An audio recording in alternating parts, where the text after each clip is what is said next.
and Tim now with the Trump Campaign 2020. Tim, it's early. We're in Windham, New Hampshire. Great to have you with us, man. Great to be with you again, John. Always a pleasure. So, Tim, the Trump campaign coming here to New Hampshire, big rally tonight. Are we going to see anything different, anything the president might announce, anything you're looking for that might be a surprise tonight? I don't know that there are going to be any surprises, but it's been a while since the president was in New Hampshire. And as you probably know, the president was very close in New Hampshire in 2016. This is one of the states that we think we can add to the win column in 2020. We're going to take the states that the president won in 2016 and win them again. And we think there's a number of states that he was very close in 2016 that we can win in 2020. New Hampshire is definitely one of those. The margin last time was under 3,000 votes. It was a very tight race. And the president's going to be paying special attention to New Hampshire, and it begins tomorrow. I'll be up there with you. I'm leaving later today, and so I'm sure I will see you at the rally tomorrow, John. It's going to be a big show. I always tell people, if you haven't been to a Trump rally, by all means, make the effort. Try to find one that's near you and go, because it is such an enthusiastic, energizing crowd there, and it really just makes you feel great to be an American. Everyone should experience it. Well, we're going to have a lot of fun there tonight, no question about it, Tim. I want to talk a little bit about the president's new immigration policy, and I want to get your comment on that from the campaign side, not from the administration side.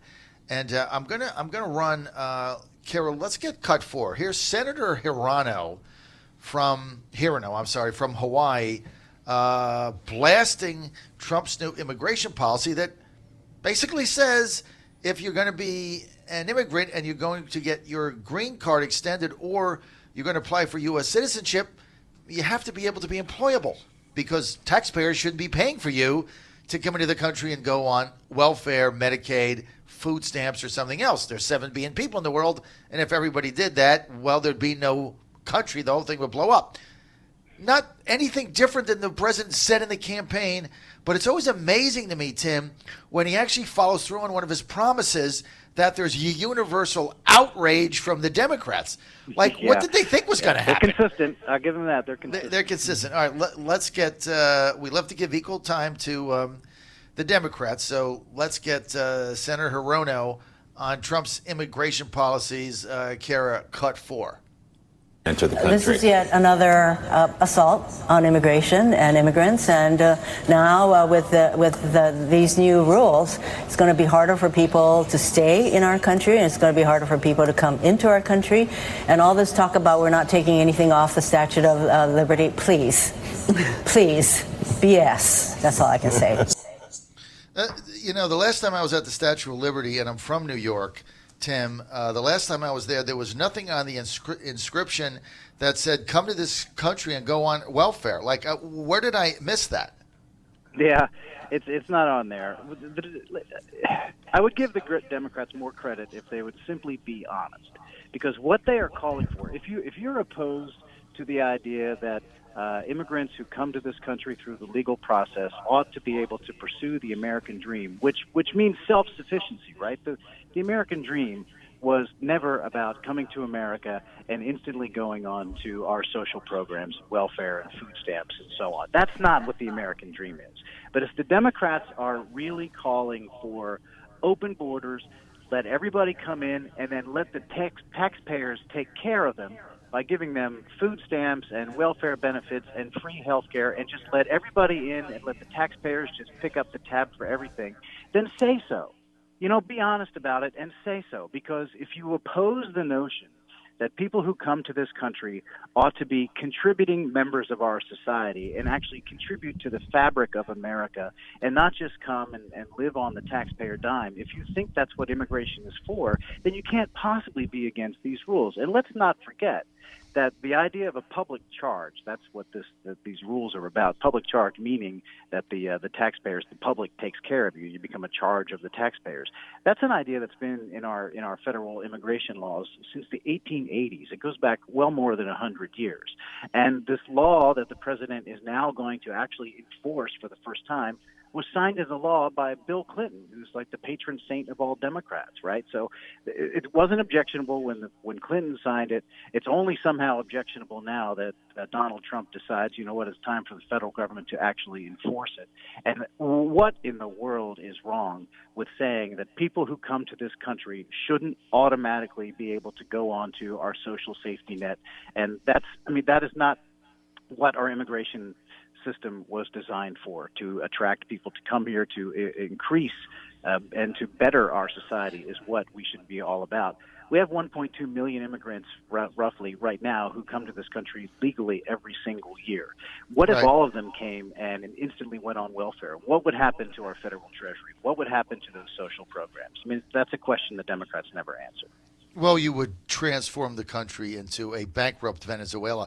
I want to get, if I might, Tim, hang with us, to Al Letizio Enterprises. Al is, I think, a second-generation Italian immigrant, right? Actually, or is it third? I'm your grandmother? Yep, my great-grandparents came over, Who who I knew. here. They came over here to this country legally, right? And they were very proud to come here. They didn't, try to jump off a boat and sneak, swim onto the beach on the Jersey Shore, or Right. They came through Ellis Island. Came through Ellis Island. They came through Providence, Rhode Island, but they came through the right way.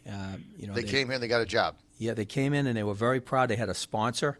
They got a job. They became American citizens. They wanted to learn the language, and they wanted their family to be brought up, in the values of this country. And they were escaping some of the same socialist ideas that we see surfacing now 100 years later. And it's just amazing that people aren't students of history to see why America was made great by people coming to escape the very things that are being espoused by Hirono and Ocasio-Cortez and the rest of the squad.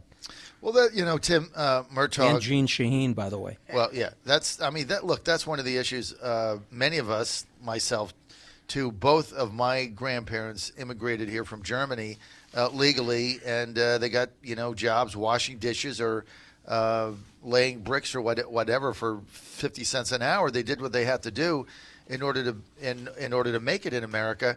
I mean, this idea that it's fine to get to have immigrants come in, and as they go through the process to become legal, they're on social services. I mean, they're taking advantage of taxpayers. I mean, the president is looking. Here's what's missed: the president is looking out for U.S. taxpayers. Why isn't anybody in the legacy fake news media saying that, Tim Murtaugh? Frankly, I don't know. It's not just the taxpayers. It's blue collar workers. It's legal immigrants who have come here, who are actually in the workforce, doing things to provide for their own families. If you allow a flood of immigrants to come in and immediately go on social services and enter into the country, and maybe perhaps look for the entry level jobs, it's going to naturally deplete and lower wages as well. So, as you said, there are 7 billion people on this planet. If we throw open our doors and say, you know what, if you can make it here illegally or legally, which is what the Democrats, they don't really care about. If you can make it here, you can immediately go onto the dole. You can go onto our social safety net, and the taxpayers will pick up the tab for welfare benefits and food stamps, and you'll get free health care on top of that.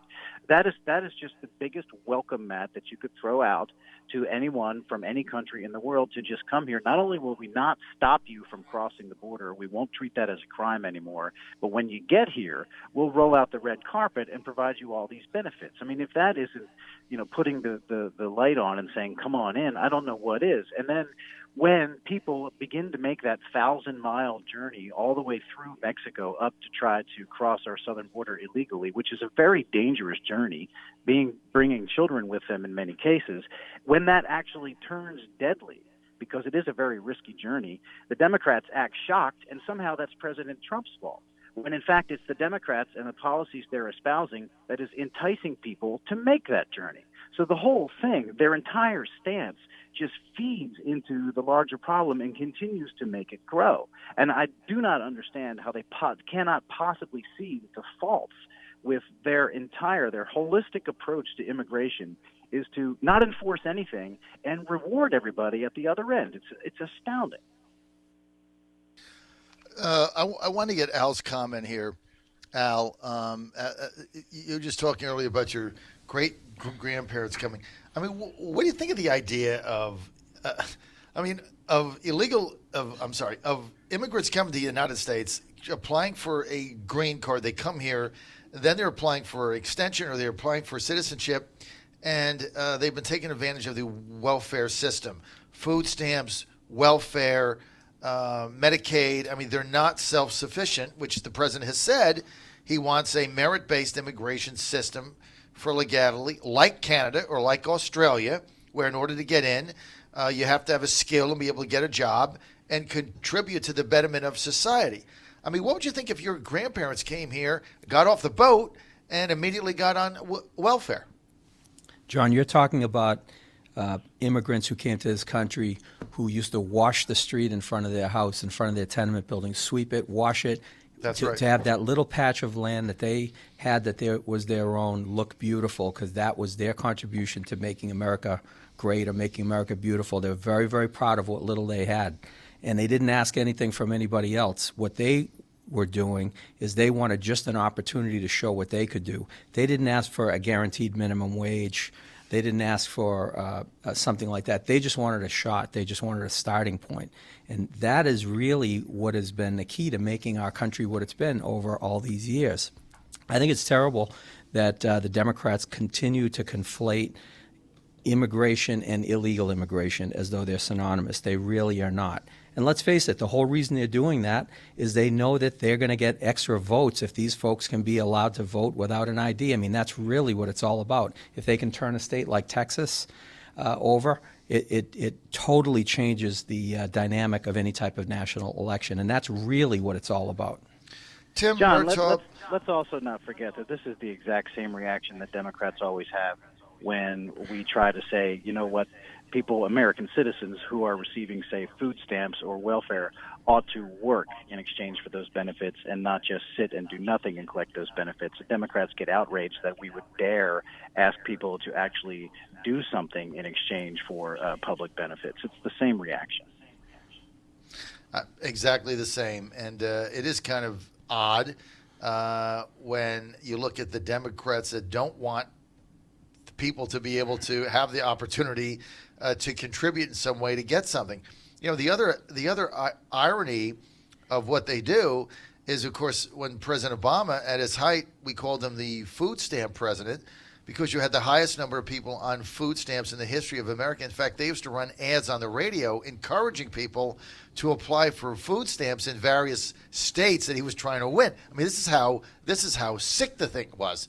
And now Democrats, I heard the other day, are decrying the fact that that we have I think it was 2018, we had the biggest decrease in food stamp applications in 40 years since the program became a reality in the Department of Agriculture. You think that the Democrats would be celebrating the fact that food stamps are down, because that means that people have a better job and they can no longer qualify for that because they're making enough money to support themselves. You would think that the Democrats would be having a party over that. Instead, they criticize the president for cutting food stamps, which he didn't cut food stamps. People just made enough money in the Trump economy not to qualify for them to feed themselves. I mean, what the insanity, Tim, of that to me is just beyond the pale.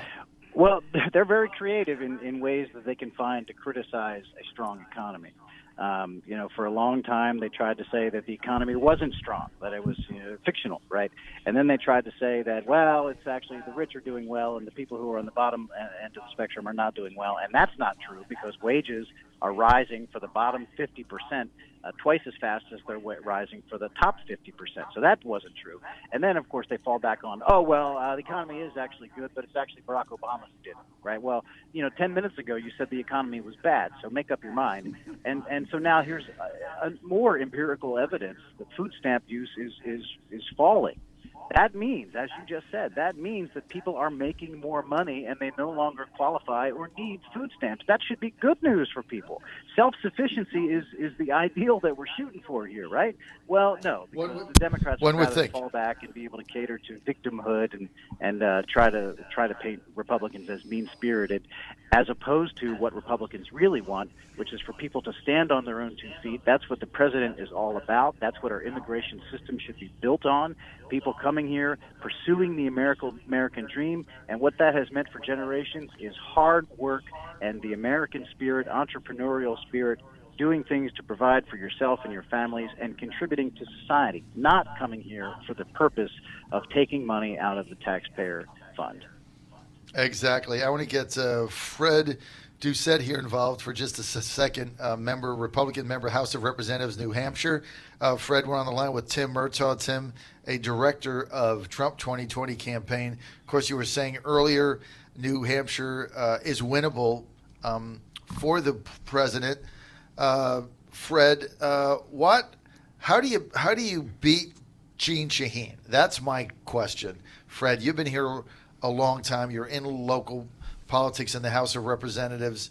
What do the Republicans have to do here to beat Shaheen? Point to her record. Simply stated, point to her record. She does not have a single piece of legislation she can point to as an achievement, personal achievement for the people of the state of New Hampshire. Couple that with the fact that the Republican-led legislature last cycle, along with the federal delegation and the president's policies. Let me move. Sorry, John. Our economy is booming. New Hampshire is the place to do business. Our unemployment rate is at 2.5%, which is the fourth lowest in the country. Right. We are having a hard time filling positions in this state. Again, the live free or die state here in New Hampshire, we don't have a sales tax. We don't have an income tax. But we can point to the attempts this session where the Democrats have introduced, the Democrat socialists have introduced a sales tax, an income tax, a capital gains tax, on and on and on, and trying to take away Second Amendment rights. So, I mean, anybody with common sense would say, hey, we need a conservative voice representing us from the bottom of the ticket on up. I think you're gonna win the state in 2020, and I think, as Tim Murtaugh said, that's one of the reasons the president is coming here. They're targeting New Hampshire, a state they lost in 2016 by just 2,700 votes. Right, and to that point, and Tim's well informed, I'm sure, that there was an issue with residency. A lot of those votes came from same-day voters out of colleges. We've addressed that with legislation within the state. So residency and domicile are two different things. So if you're going to vote in the 603 in New Hampshire, then you best live in the 603. So the vote this cycle will be more reflective of New Hampshire residents. So I'm secure in the fact that we'll turn this What a state novel red. idea that is, right? New Hampshire Go residents. figure, huh? Okay, Tim, thanks for being with us.